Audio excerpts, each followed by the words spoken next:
My friend and I always used to walk through a wonderful, spacious park when we were younger. It was full of tall trees and was very nicely maintained. In this large park, there was an abandoned mansion.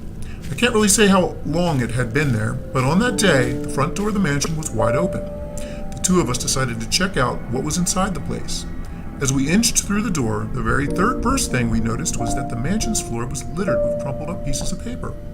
We looked at each other and observed that there was no furniture, nothing except for all those wrinkled up balls of paper.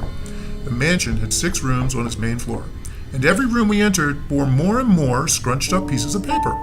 We decided to open up one of the paper balls to see what was inside. Our curiosity got the better of us. I picked up a single wrinkled piece, and as my friend picked up another, I unfolded my paper, smoothing out its bends and dents. At that moment, it was almost as if a piece of a rainbow emerged before our eyes, and I was suddenly standing next to a large window in one of the upstairs rooms of the house. I was looking outside into the large park. When I looked down at the piece of paper I held, it read, "Look outside the large window that oversees the park in the upstairs parlor." I dropped the piece of paper, and it fluttered gracefully to the ground. Meanwhile, I stared at my open hands in a bout of horror. Dazed and utterly perplexed, I found my way downstairs and met up with my friend. He was in the kitchen, sitting at a round table that hadn't been there before. Where did that come from? I wondered. My friend stared at his open piece of paper and reread the words several times before he looked at me and turned the page my way. It said, "Go to the kitchen and sit at the round table." We stared at each other for a few moments, vaguely afraid, but then we began to chuckle. Within seconds, we were laughing our heads off, marveling at our newfound game.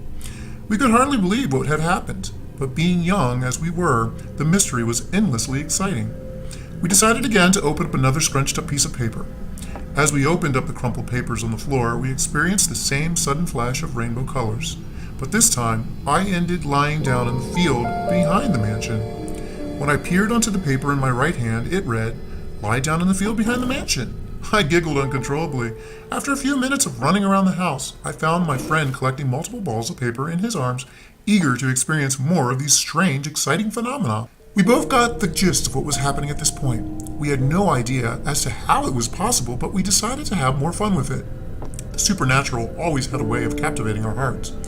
After a few more run-throughs with these strange mini teleportation devices, I began to feel apprehensive.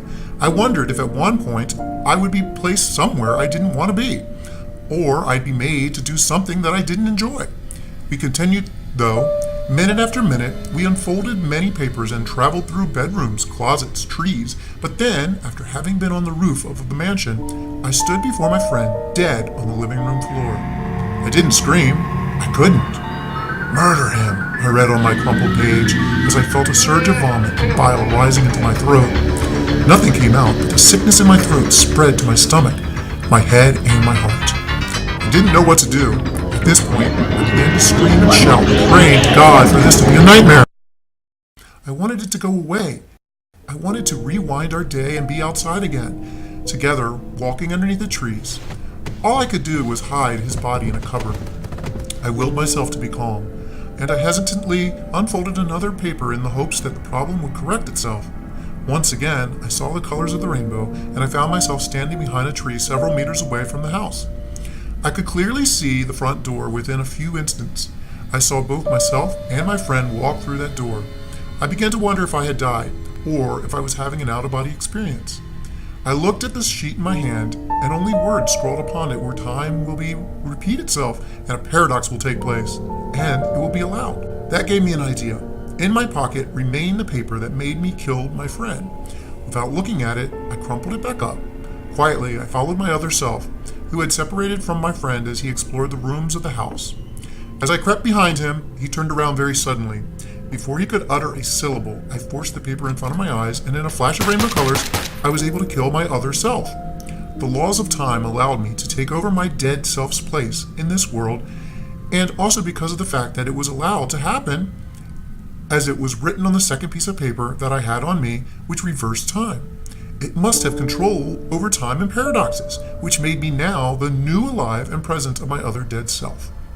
I hid my limp, bleeding other dead self in a cupboard in the upstairs bathroom to rot. To my great relief, I heard my friend call my name from downstairs. My friend, who managed to stay alive and well, my best friend. When I went downstairs, he greeted me excitedly, smiling childishly and being blissfully unaware of the situation. I pretended that nothing had happened. In a heartbeat, I told him that the house creeps me out and that it would be much better if we left. After that day, we never went near the mansion again. I don't know if anyone saw or heard about anything that happened between us, but I recently heard from another friend that the house had been demolished.